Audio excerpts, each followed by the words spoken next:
거룩한 주일 우리에게 주신 하나님의 말씀은 마가복음 5장 25절부터 34절 말씀입니다. 12해를 혈루증으로 알아온 여자가 있어 많은 의사에게 많은 괴로움을 받았고 가진 것도 다 허비하였으되 아무 효험이 없고 도리어 더 중하였던 차에 예수의 소문을 듣고 무리 가운데 끼어 뒤로 와서 그의 옷에 손을 대니 이는 내가 그의 옷에만 손을 대어도 구원을 받으리라 생각함일로라.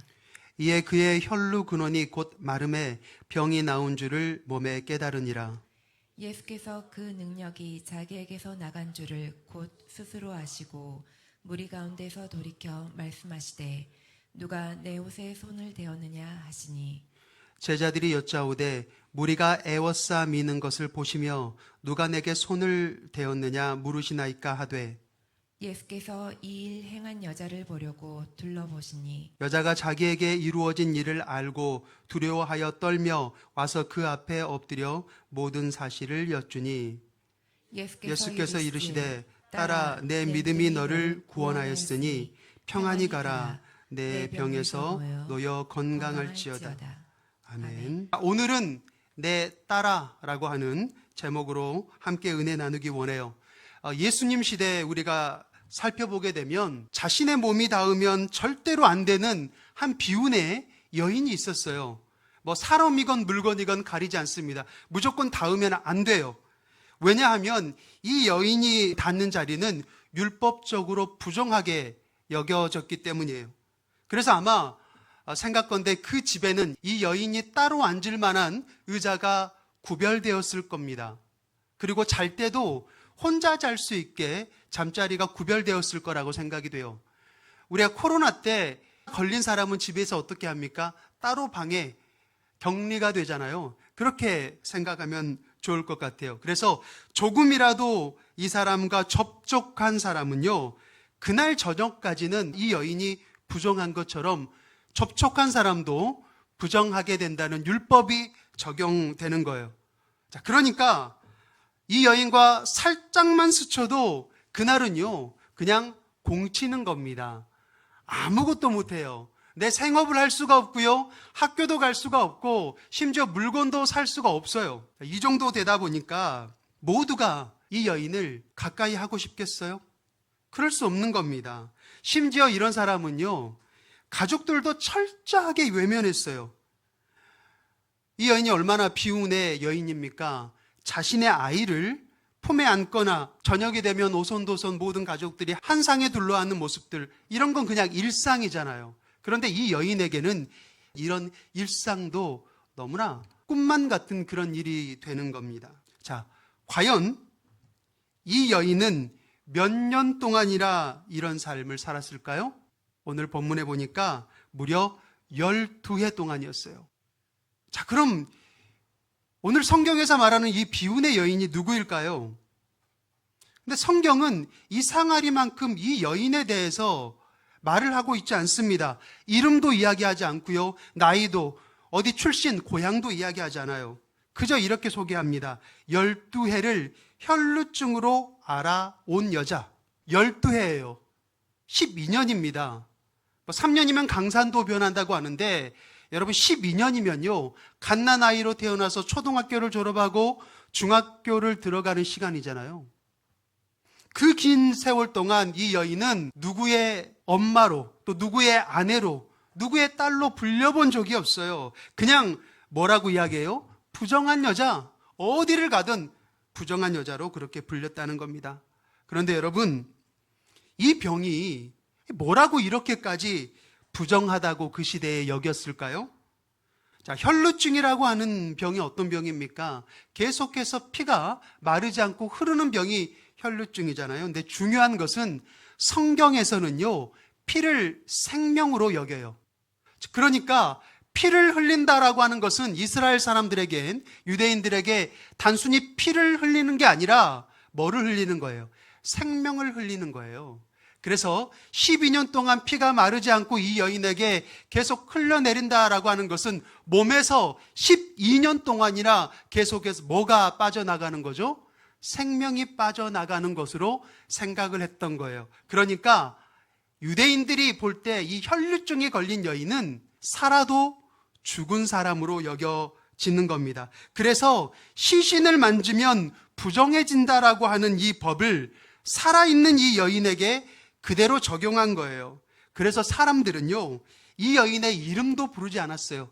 아마 죽은 사람의 이름을 부르면 재수가 없다, 그렇게 생각했을지도 몰라요.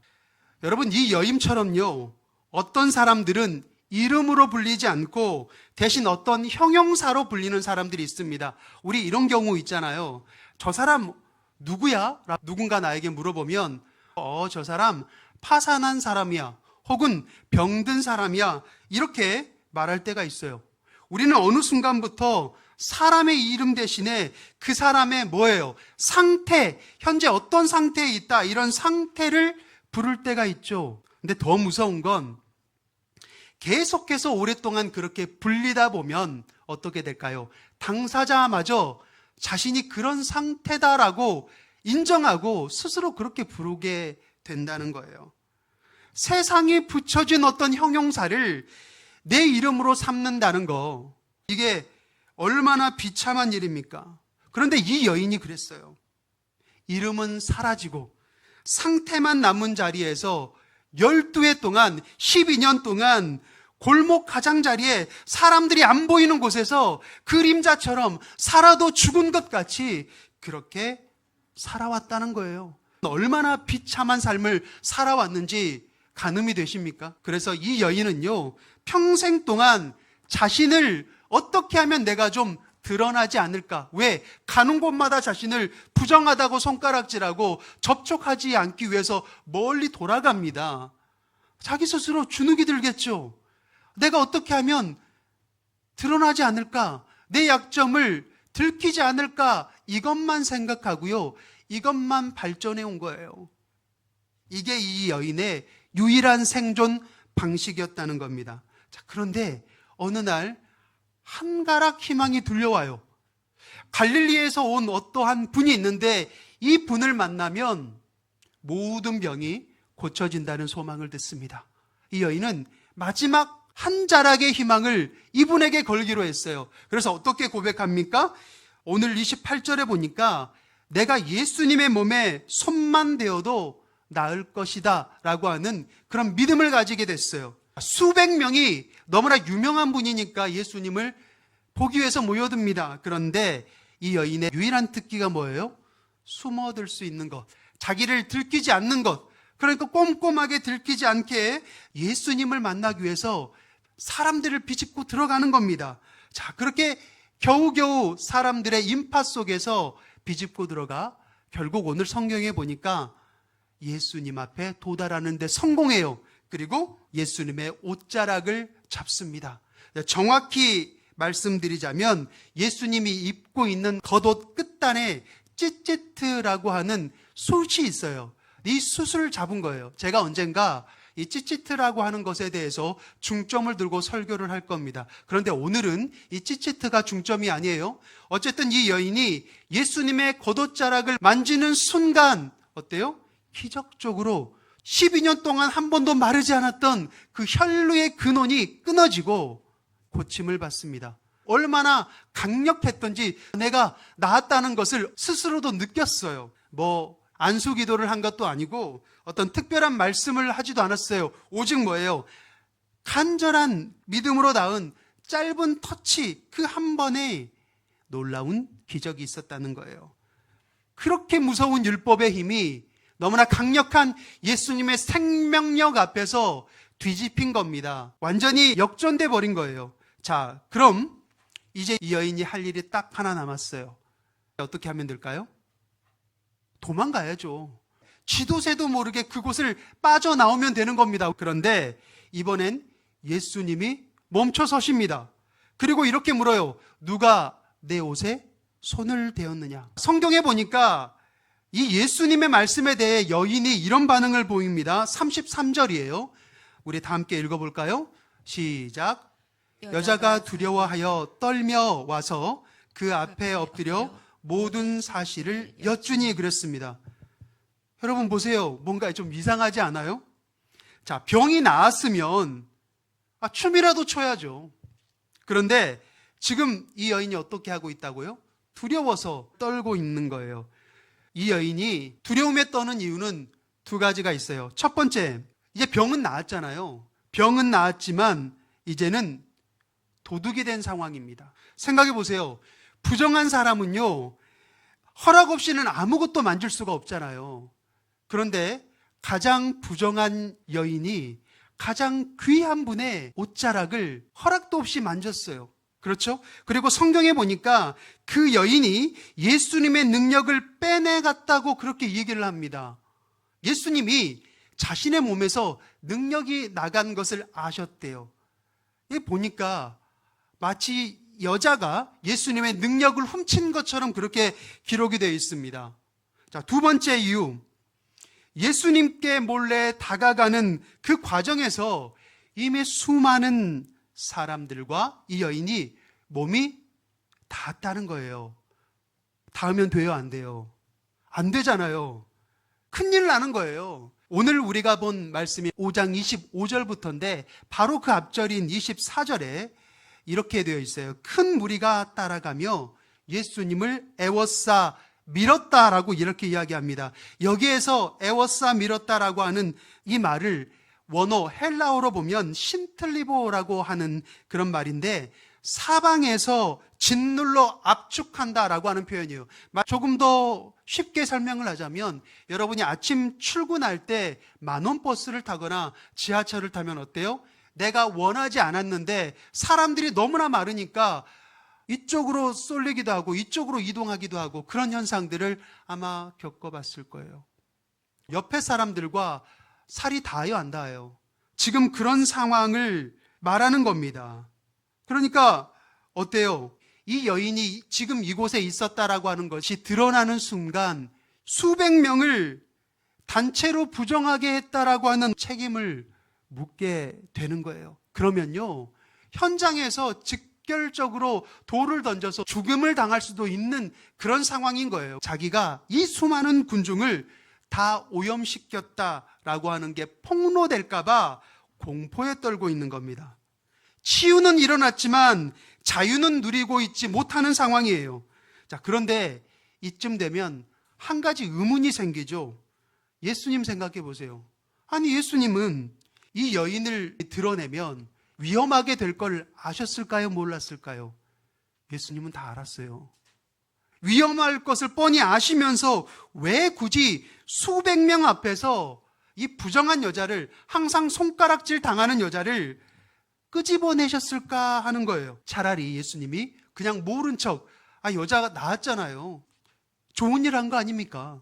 그럼 모른 척 그냥 지나치셨다면 이 여인은 들키지도 않고 몸도 낫고 모든 게 해피엔딩입니다. 완벽하게 마무리됐을 거예요. 하지만 우리는요, 여기서 치유의 진짜 완성이 어떤 모습인지를 한번 생각해 봐야 하는 겁니다.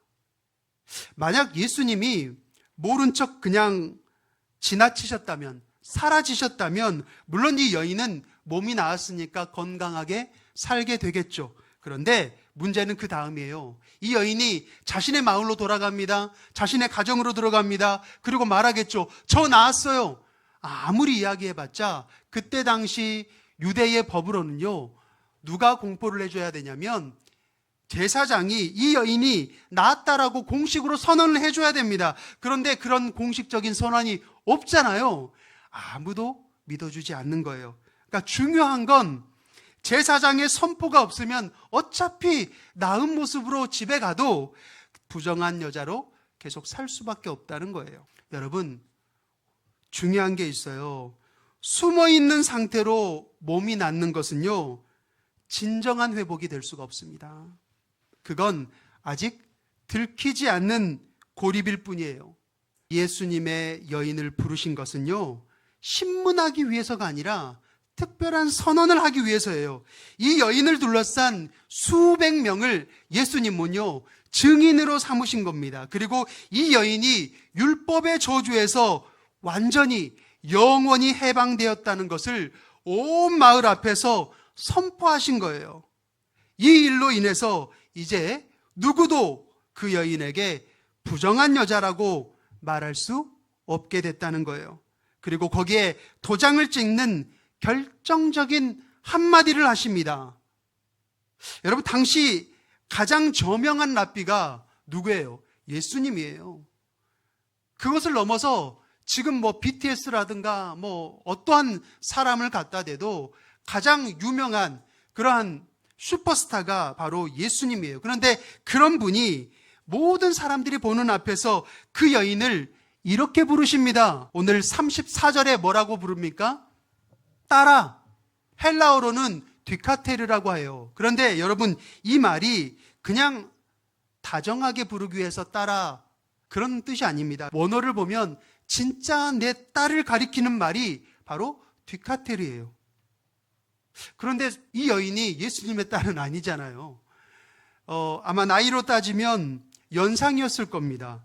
그러니까 이것은 핏줄을 말하는 게 아니라 뭐를 말하는 걸까요? 소속을 말하는 거예요. 이제 너는 내 사람이다 라고 하는 것을 슈퍼스타가 많은 사람들이 보는 앞에서 이야기해 주는 겁니다. 사람들이 다 부정한 여자, 저 여자는 가망이 없어, 글렀어, 죽은 사람이야, 희망이 없어, 저 사람과 가까이 하지 마. 그러는데 세상에서 가장 유명한 사람, 그 사람이 와서 내 딸이다 라고 이야기를 해주는 거예요. 모든 사람들이 손가락질하는 그 여인에게, 심지어 이름도 부르길 꺼려하는 그 여인에게 하나님의 가족이다라고 하는 새로운 이름표가 붙여지고 있는 상황이 지금 벌어지고 있는 거예요. 자, 그럼 이런 생각을 할 수도 있죠. 그런데 그게 과연 얼마나 효과가 있었을까요? 여러분, 너무나 명확한 효과가 있었습니다. 왠 줄 아세요? 이제 이 여인에 대해서 심판하려면 어떻게 해야 될까요? 이 여인을 내 가족이다고, 내 딸이다고 그렇게 인정하신 그분을 먼저 건너야 돼요. 이분을 이겨야 되는 거예요. 누구를? 예수님을 이겨야 된다는 거예요. 그런데 그 당시 예수님을 이긴다는 것은요, 불가능해요. 바리새인과 제사장들도 예수님 앞에 쩔쩔매고, 그리고 군대 귀신도 예수님이 명령하니까 달아나잖아요. 그러니까 예수님을 이긴다는 건 불가능합니다. 자, 이제 정리해 볼게요. 이 여인은 사실 자신이 드러나길 원했을까요? 원치 않을까요? 절대로 원치 않는 겁니다. 내가 이곳에 있다는 것이 알려지기라도 하면 큰일 나는 거예요. 절대로 내가 이곳에 있었다는 건 아는 사람이 한 명도 없어야 됩니다. 그런데 반대로 세상과 예수님은요, 이 여인의 정체를 드러내려고 했어요. 세상은 이 여인을 심판하기 위해서 드러내려고 했고요, 반대로 예수님은 이 여인을 당신의 자녀로 자신의 등 뒤에 숨겨서 지켜주기 위해서 드러내려고 했다는 겁니다. 보세요. 같은 드러냄인데 그 방향은 정반대입니다. 생각해 보면 우리가 세상 가운데 내 연약함을 드러내지기 원하지 않는 이유가 뭐예요? 세상이 나를 공격할까봐, 내 연약함이 드러나면 세상이 그걸 알고 나를 물어뜯을까봐 우리는 내 연약함이 드러나는 게 두렵잖아요. 그러나 주님께서 나를 세상 가운데 드러내시는 것은 나를 세상의 공격으로부터 지키기 위해서 나를 드러내시는 거예요. 여러분, 세상에서 가장 안전한 자리가 어디일까요? 우리는 나를 공격하는 사람들의 시선을 피할 수 있는 곳이 가장 안전한 자리라고 생각합니다. 그런데 그것이 가장 안전한 자리가 아니에요. 세상에서 가장 안전한 자리는 나의 모든 연약함과 내 부끄러움을 다 아시고도 기꺼이 자녀로 부르시는 아버지 곁이 가장 안전한 자리라는 거예요. 오늘 예수님의 공개 소환은요, 처벌이 아니라 보호하심이었어요. 그리고 그 보호의 이름이 바로 내 딸아였습니다. 복음서를 통틀어서 예수님이 어떤 여성을 마주보고 내 딸아라고 말씀하신 분은 여기 하나예요. 사람들은 12해 동안 그 여인에게 이름을 주지 않았습니다. 그런데 정작 그날 예수님도 그 여인에게 이름을 주지는 않았어요. 다만 이름보다 더 중요한 것을 주셨어요. 이름은 내가 누구인지를 말하지만 딸이라고 하는 것은요, 내가 누구의 사람인지를 말해주는 거예요. 성경은 이렇게 말하죠. 그 이름을 믿는 자들에게는 하나님의 자녀가 되는 권세를 주셨다. 생각해 보세요. 12해 동안 이 여인은 어떠한 고난도 누려본 적이 없어요. 그런데 예수님을 만나는 순간 하나님의 자녀된 권세를 얻게 된 놀라운 순간이 되는 겁니다. 사랑하는 성도 여러분, 세상은 저와 여러분을 상태로 부릅니다. 여러분의 이름을 부르는 것 같지만 그 안에는요, 묵음 처리되어 있는 계산들이 다 있어요. 강성필, 부족한 사람, 몸이 약한 사람, 아니면 그냥 교회 다니는 사람, 상태로 부릅니다. 그러나 예수님은 그 낡고 아픈 형용사를 십자가의 보혈로 말끔하게 깨끗하게 지우시고 그 자리에 한 이름을, 한 단어를 우리에게 새겨주셨어요. 그게 뭐예요? 사랑하는 내 딸아, 사랑하는 내 아들아. 저와 여러분은 어떤 상태가 아닙니다. 저와 여러분은 아버지의 자녀입니다. 그러니 십자가 앞에서는 숨지 마세요. 십자가 앞에서는 도망치지 마십시오. 어떤 분들은 주님 앞에 나왔는데 여전히 마음을 숨기고 있어요. 아프고 힘들고 타 있는데 여전히 내가 그냥 의인인 척, 나는 괜찮은 척, 그냥 그렇게만 하죠. 여러분, 여기 오셨으면 그냥 우셔도 돼요. 여러분의 연약함을 그냥 드러내셔도 돼요. 세상이 여러분을 정죄할 수 없습니다. 아버지께서 사랑하는 내 딸아라고 불러주시면 그 어떤 것도 여러분을 정죄할 수가 없는 거예요. 그리고 이 예배 중에도 사랑하는 내 딸아, 내 아들아 부르시는 주님이 오늘 이곳에 오셔서 여러분을 향해 있습니다. 그리고 이렇게 말씀하십니다. 딸아, 오늘 본문에 기록된 대로 평안히 가라. 네가 나음을 입었다. 기도하겠습니다. 사랑과 은혜가 한량없이 많으신 하나님 아버지, 참으로 감사를 드립니다. 우리 모두는 각자 이 세상에서 생명이 조금씩 빠져나가고 있는 사람입니다. 언젠가는 반드시 죽게 됩니다. 어쩌면 우리의 인생은 혈루증을 앓고 있는 이 여인과 다를 바 없을 것입니다. 그러나 죽음을 향해 다가가고 있는 우리의 삶에 대해 영원한 생명을 선포하신 그분이 우리를 사랑하는 내 아들아, 내 딸아 말씀하셨습니다. 주님의 그 공로가, 그 부르심이 우리에게 있기를 원합니다. 내 마음에 새겨지기를 원합니다. 세상이 나를 어떻게 보더라도 사랑하는 내 딸아, 내 아들아 부르시는 그 음성에 집중하여 주님 앞에 나아갈 수 있기를 원합니다. 주님 앞에 나왔을 때 내 모든 가면을 내려놓고 주님을 바라보며 주님 앞에 모든 것을 보여드릴 수 있는 내 삶이 될 수 있기를 원합니다. 주님께서 역사하여 주시고 우리를 보듬어 주시고 은혜의 날개 아래 품어 주시옵소서. 예수님의 이름으로 기도드립니다. 아멘.